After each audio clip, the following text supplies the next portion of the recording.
আসসালামু আলাইকুম ওয়া রাহমাতুল্লাহি ওয়া বারাকাতু। প্রিয় দর্শক, আজকে আমরা জানব ঈদুল আজহার নামাজ কিভাবে পড়তে হবে। আমরা সকলে জানি ঈদের নামাজ অতিরিক্ত 6 তাকবীরের সাথে পড়তে হয়। ঈদুল আজহা নামাজের নিয়ত: নাওয়াইতু আন উসাল্লিয়া লিল্লাহি তাআলা রাকাতাই সলাতিল ঈদিল আযহা মা সিত্তাতি তাকবীরাতি ওয়াজিবুল্লাহি তাআলা ইক্তাদাইতু বিহাযাল ইমাম মুতাওয়াজ্জিহান ইলা জিহাতিল কাবাতি শরীফাতি আল্লাহু আকবার।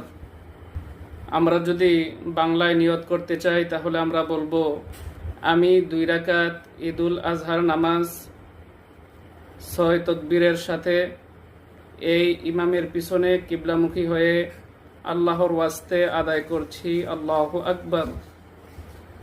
নিয়ত বাঁধার পর আমরা প্রথমে সানা পড়ব, অতঃপর অতিরিক্ত 3টি তাকবীর দেব।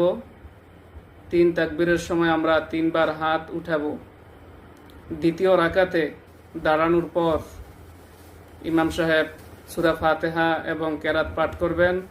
রুকুতে যাওয়ার আগে আবার 3টি অতিরিক্ত তাকবীর দিতে হবে।